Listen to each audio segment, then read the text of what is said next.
Well, I was not expecting that. 4 years later, and a video pops off. For years, that video had only 1K views, and now it's well over 100,000.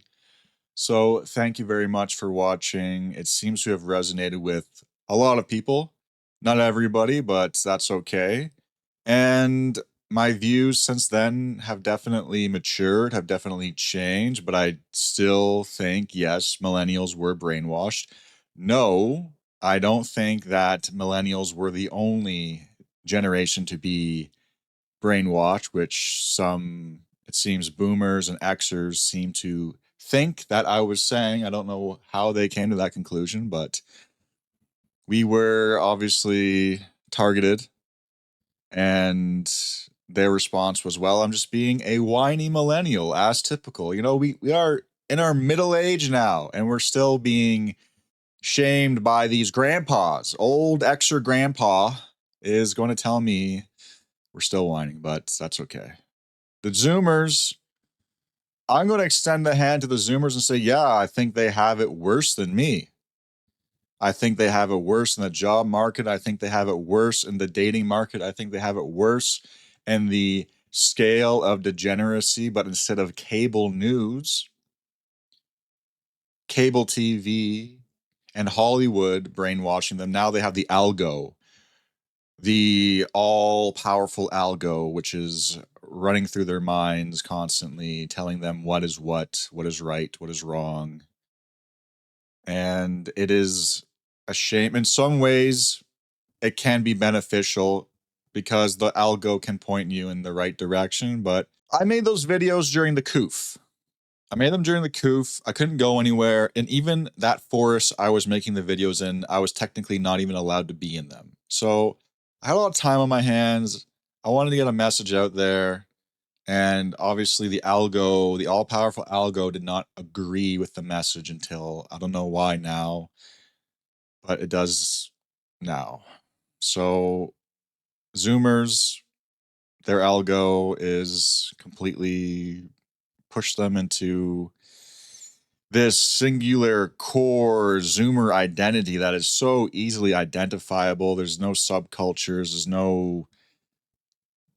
there's no diversity. It's so conformist even compared to what we have it. So yeah, I will extend the hand to my Zoomer bros and say, yeah, if I was a Zoomer, I think my life would have been worse. I really do think that. It's so hyper competitive for them. It's unbelievably hyper competitive to such an insane degree. Gen Xers could work at Starbucks or Blockbuster and be fine. Gen Xers were working at Blockbusters and they had family, okay? Now you have to be some sort of niche micro celebrity, mid tier celebrity, or giga celebrity to even get attention from a lot of women. Not saying every single person's like that, because I know some people in Gen Z who got married young, but that is, when we are talking about generations, when we're talking about these big scopes and making these vast generalizations, we're talking about millions of people and the average. Of course, there's always going to be outliers. There's always going to be examples you can point out where, well, this person crack slipped. But generally speaking, I would say on the whole, Gen Z has it tougher. Because with millennials, we could kind of subculture match. We could kind of find our clan. We could kind of find people who maybe weren't super mainstream, and we could click up with them, and maybe we could even form a relationship with somebody like that, or maybe we could form a friendship circle with people with our kind of not typical interests. But I've noticed with Gen Z, or Gen Z, as I should say, that niche culture is commodified. Niche culture is marketing. There's all these Gen Z goth girls, and I've noticed they're way different from the emo girls that we had back in the day. People said that emo wasn't millennial in my comments. How old were you in 2008, man? What? There's a big confusion, by the way. Let's get this out of the way. Everyone's telling me that boomers did not give birth to the millennials, okay? I mean, just do a quick Google search and you will find the vast majority. Gen X moms aren't 20. Gen X started having kids later on in life, closer to 30. And so did baby boomers compared to their parents. So you're thinking that generations are in 20-year intervals, but they're not anymore. I know guys younger than me who have boomer parents, and maybe a boomer parent gave birth to an X or like in the late 70s, but you could have siblings that are millennials, okay? The vast majority of millennials, okay, and let's just be on the grading here. Let's say early 80s to mid 90s. I don't like doing these hard lines. Like it was January 1st, 1999 was the last millennial.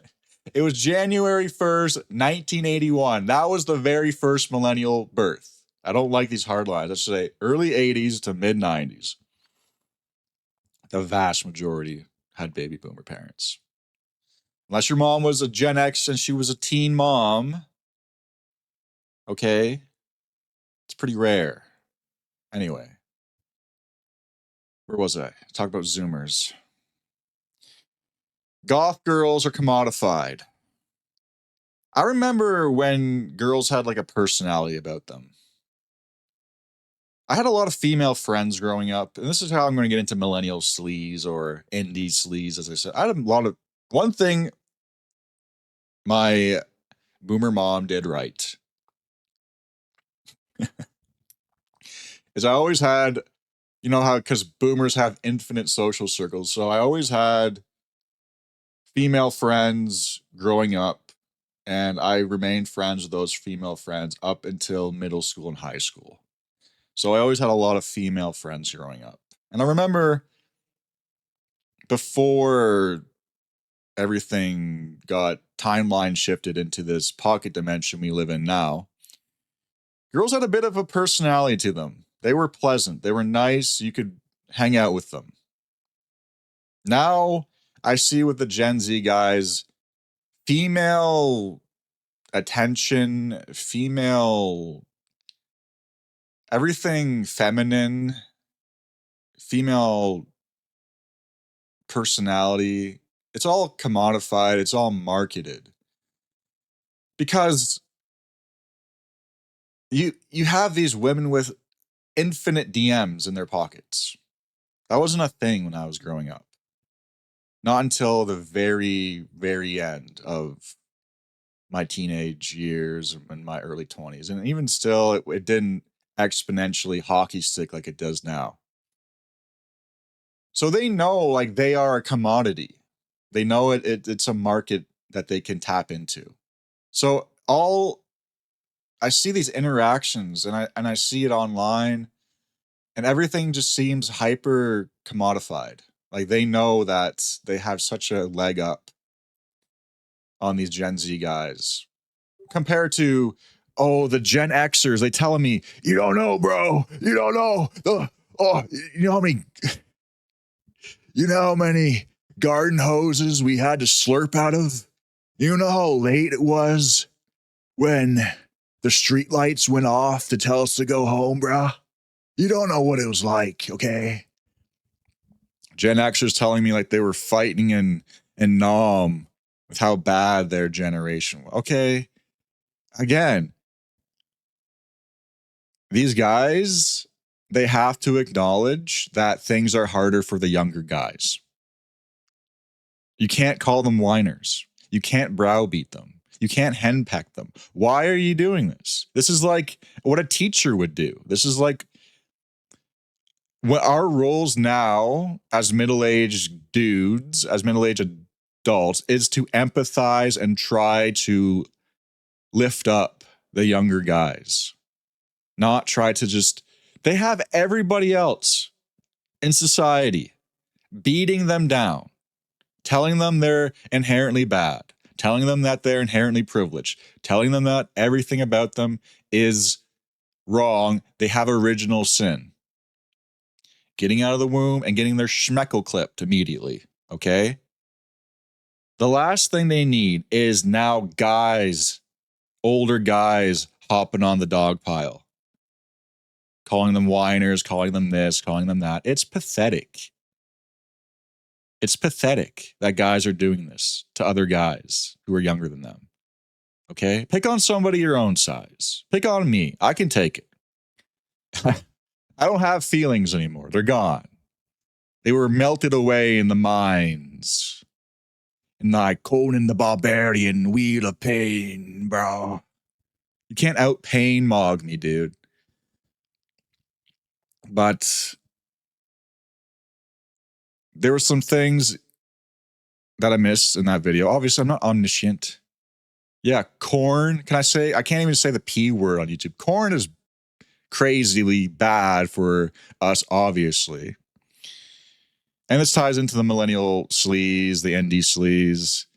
You know, we're always taught that it's man who's the corrupter. It's the guys who are trying to take advantage of the women. It's the guys who are trying to over-sexualize the woman. The first person to send me a corn clip was a classmate of mine. It wasn't a dude, by the way. It was a girl.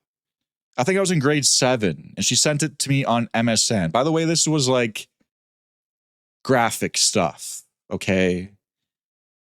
This is the first time I was exposed to it.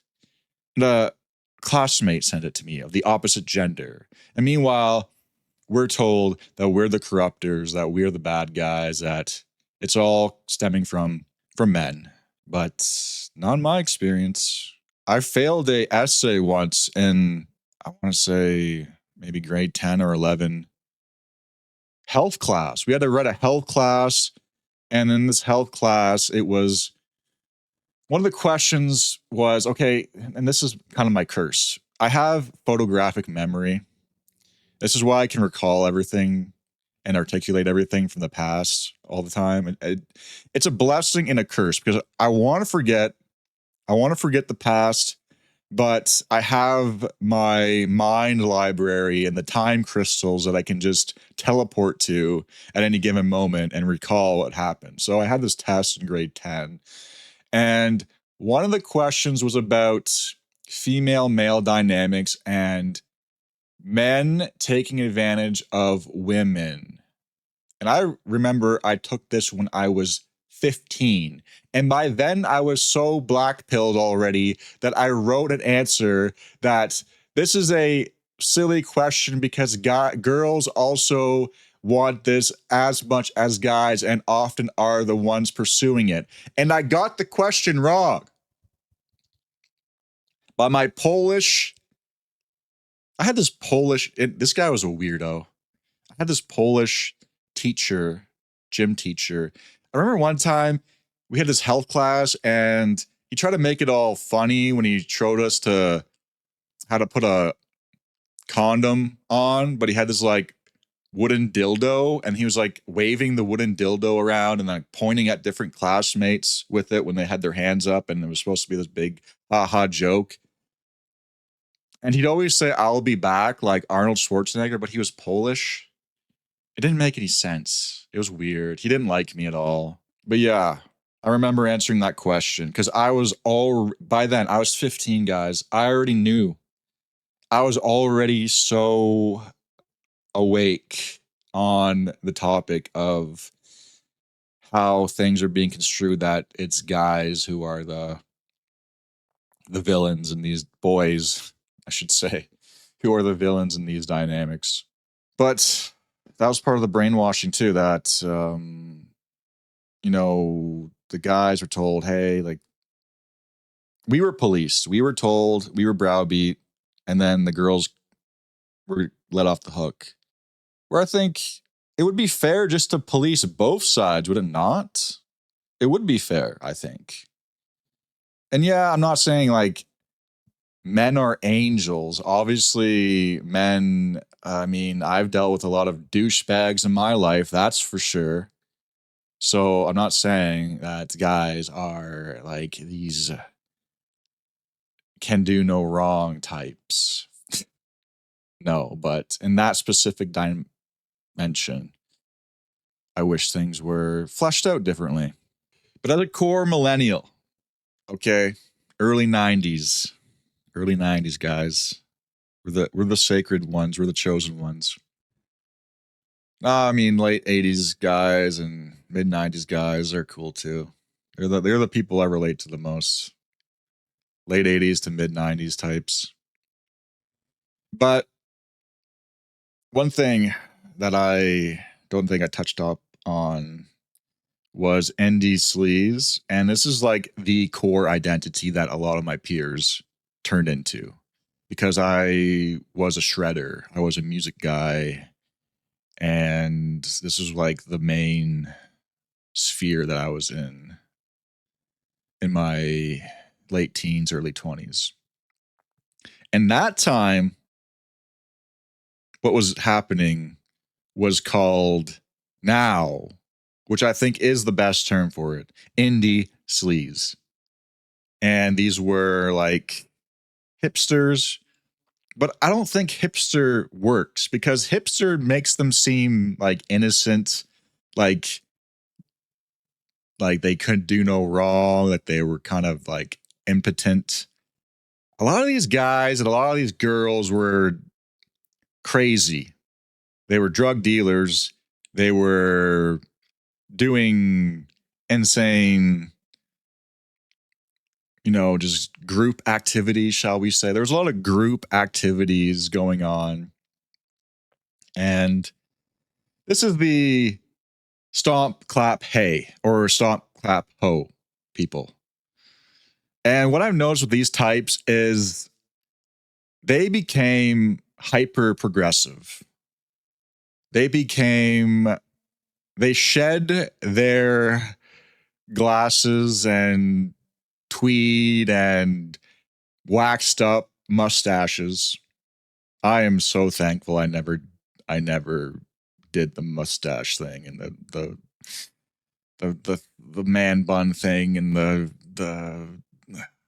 the top hat. I don't know why everyone was trying to be like a cyberpunk hipster hybrid, but I'm so glad I never got there. I never got that far into it. I never even liked these people because you could see it bubbling, this progressive fervor happening. I was at ground zero because I remember these guys were really funny and really cool, and they would you could joke around them, you could make off the cuff remarks with them, but then something happened. And I don't know if they just got so longhouse by the indie tweed. Okay. One of the best things about being millennial, I have to say, was the indie tweed chicks. Like that Zoe Deschantel style from that stupid soy movie. I mean, that movie was bad, but she looked good in that movie. She looked really good in that movie. And there was kind of this type of girl that was mirroring that style there for a bit. So that was one good thing that we had. Millennial female fashion wasn't bad, I have to say. I'm not a fan of the high-waisted Zoomer chick aesthetic. It's kind of off-putting for me. I miss those low-cut jeans, but okay. I mean, that's just, okay. This is what I mean. This is my degeneracy, mind control breaking through right now. We all have it in us. I'm no saint, that's for sure. I'm not a monk. I know my forest videos, maybe I look like some sort of druid or monk, but I lived through a lot. And another thing is, another current was, well, thank God I never watched TV as a kid, or thank God I was sheltered enough. I mean, yeah, you're lucky. I envy you. I wish I didn't have media blasting in my periphery at all times, but this was typical for myself and my peers. It was just like you'd hang out, you would watch media together, and that would be it. I mean, not everyone got to grow up on a isolated farm in Colorado or something. I mean, I wish the thing is though, I did live off grid in my youth, and I think that's like kind of what it wasn't like embedded into my skull since I was a child, so there was like still a soul left in me, maybe. And these indie tweed girls and these millennial sleaze. Okay, the only way I can really sum it up is that Kesha music video where she says she's waking up feeling like P. Diddy. Isn't that so telling now, knowing what we know about what happened there? It's obvious to us now. It wasn't so obvious back then, but this was every girl I grew up with. Pretty much. This is what they became, unless they somehow had a couple of them tratted out and married their high school sweetheart. But this was like, again, this is the exception, not the rule. The girls I was talking about earlier that I said that I was friends with growing up and that I was lucky. I was lucky in a way because it kind of just woke me up to everything. But, you know, all my female peers growing up were like that. They were just the guy driving the car in that music video. That's all you need to know. That was the type of guy that they were with growing up. And maybe some people could say I was like that guy at one point in my life. I don't think so. I always have my Hyperborean blood spirit honor, strength and honor core aspect to me. But again, it gets poisoned by the culture. It gets poisoned by modernity. It gets poisoned by the Kali Yuga. And those videos I made in the forest back then, that was meant as very introductory stuff. Okay, I wasn't talking about Hyperborea. I wasn't talking about the Kali Yuga. I wasn't talking about the witch cult. That's like my Hyperborea 101 videos, okay? Just to like make people aware that things are kind of messed up. I didn't want to come right out of the gate talking about the witch cult, guys. I had to work my way up to it. So if you want to watch my videos, the best way to do it is to watch it backwards. Maybe I'll have to make a mirror playlist, an inverse playlist, because that's kind of the way to do it, I think. But yeah, this indie sleaze Kesha stuff. I mean, these guys, these girls, the girls especially, I remember this one time, I think I was 15.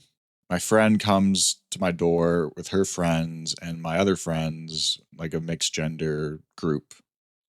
And they're all on E. And they're tweaking and they're scared and they need somewhere safe. So I let them in and I give them water and let them sit down. And I just remember this girl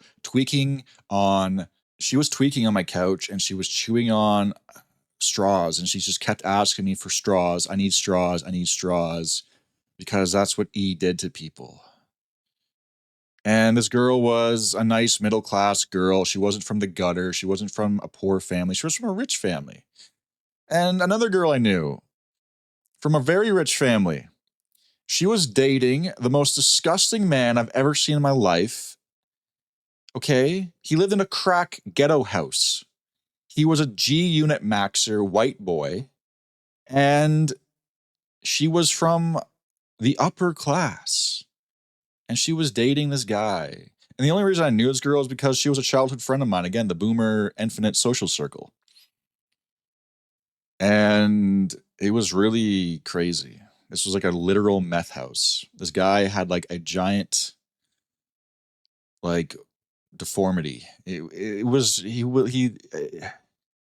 If you put him in a if you put him in one of these Fent compilation videos, he would not stick out at all.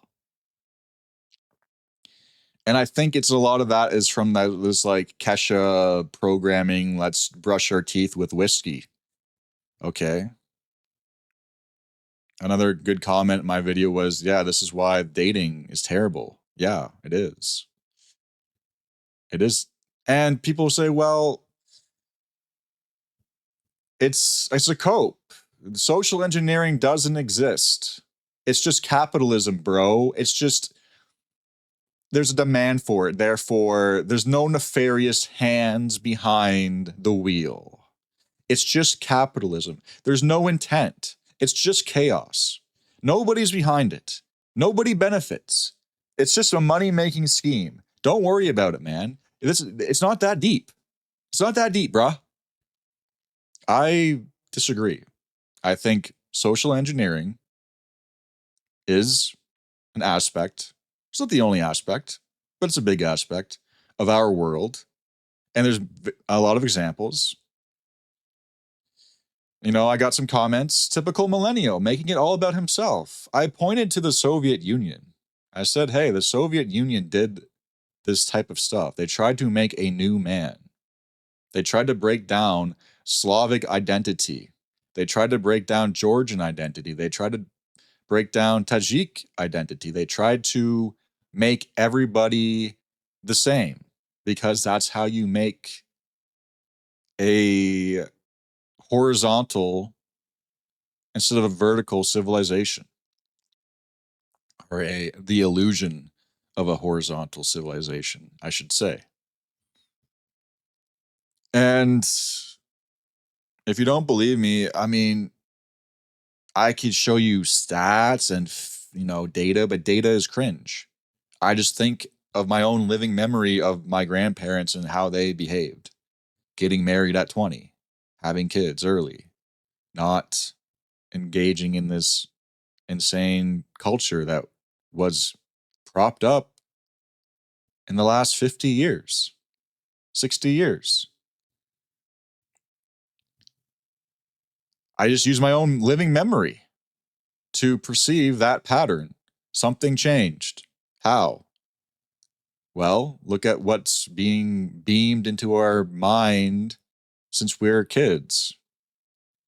So, yeah, I do think brainwashing and social engineering. Okay, brainwashing might be a bit of a corny term, okay? You're thinking of the Droog, the old boyo who does the ultra violence, getting his eyeballs open and getting shown a image of violence and then having that disgust sensation whenever he sees it, like in A Clockwork Orange. That's just a very extreme example of conditioning, of brainwashing.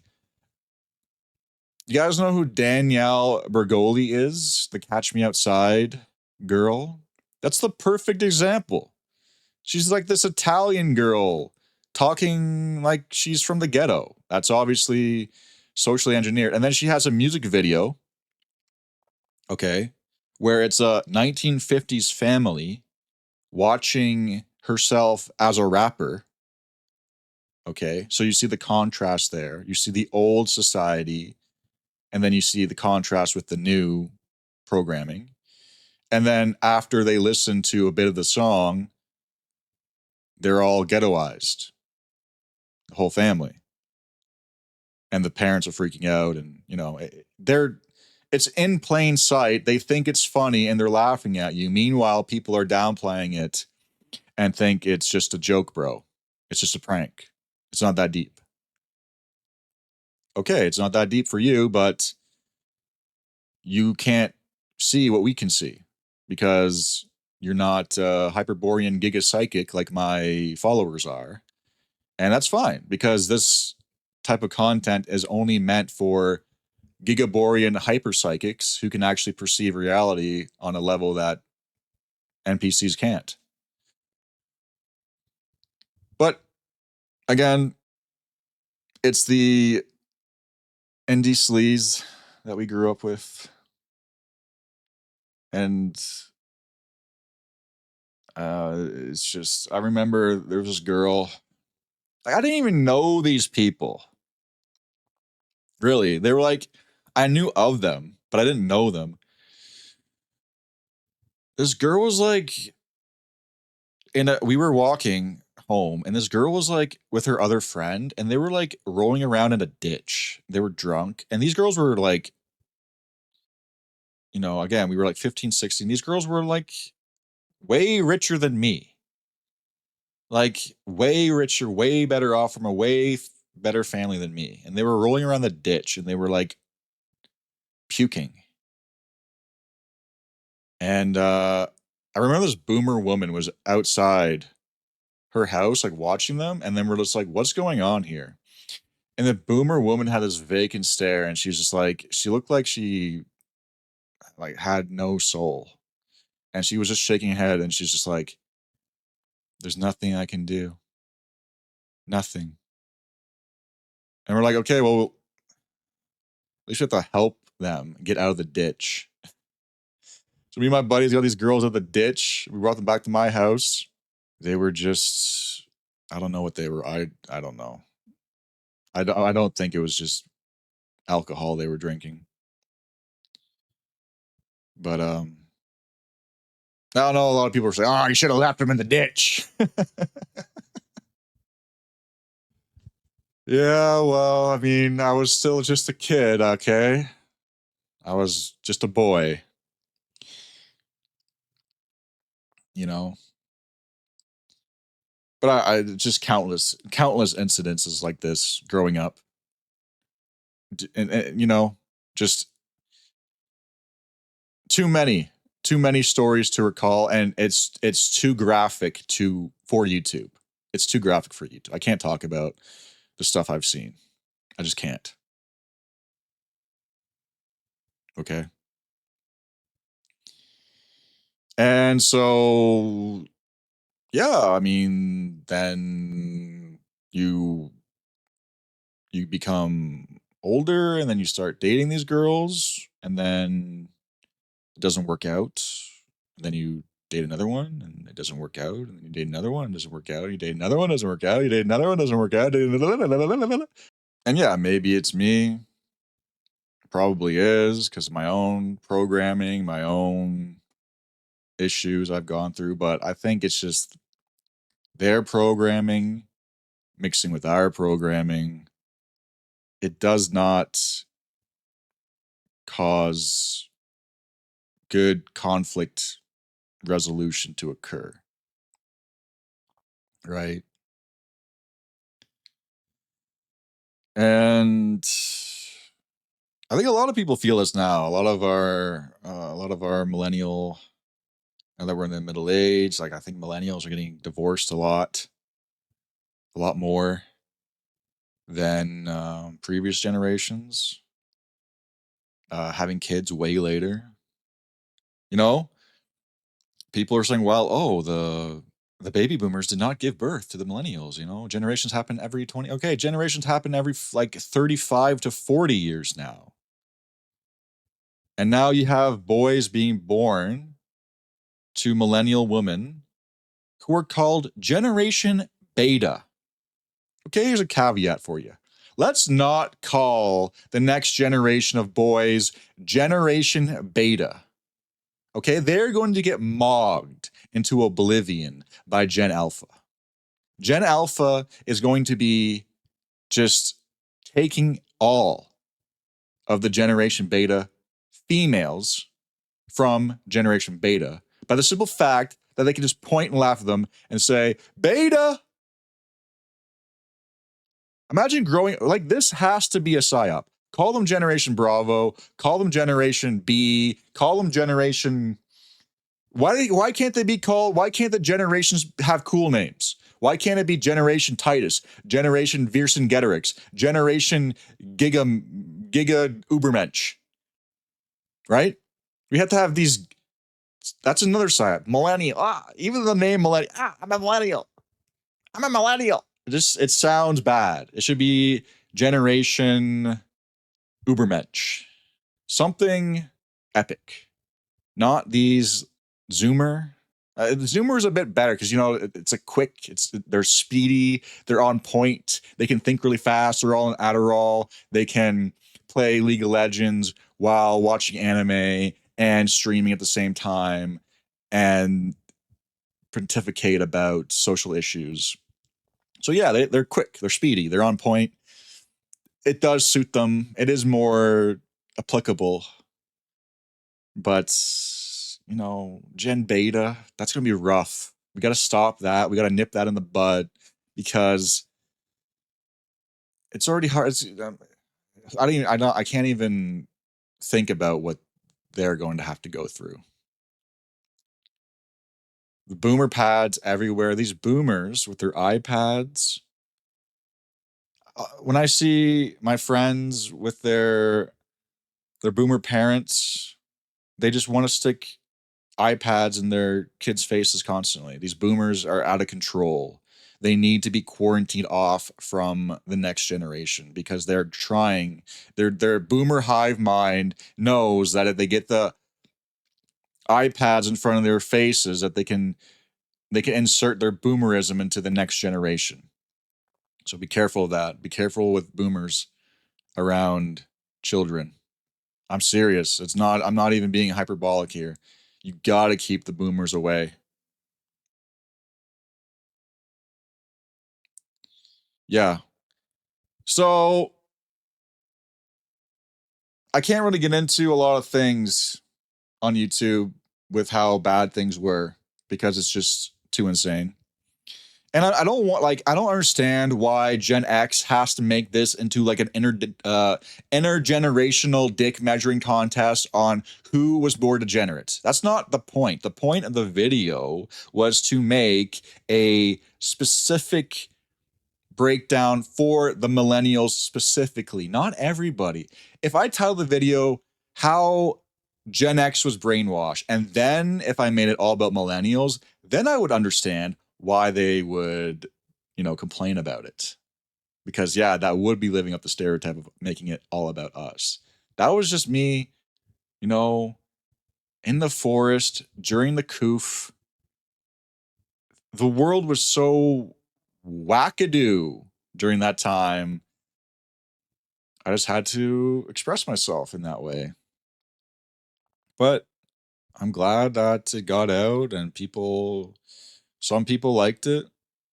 And, I appreciate all the new members, by the way. I appreciate all the new subs. I don't really know how many subs I have now 21,000. It still really hasn't hit me that took off, but I still feel like I'm still relatively small channel. I I think that's how it feels to me. But we're going to continue down the Hyperborean path together. Raise the banners. Single column. Single column. Okay. Be prepared for a lot of movie quotes. Be prepared for a lot of cringe. Okay. I'm a millennial. I lean in the cringe. And guess what? Get used to it.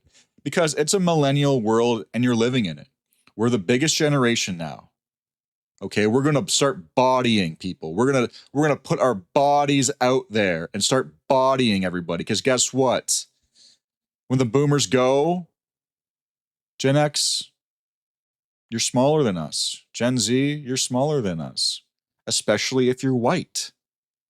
Especially if you're a white guy. So guess what? You better get used to prequel quotes. You better get used to Lord of the Rings references. Because it's a millennial world now. And it's going to be for the next 20 years. Get used to it.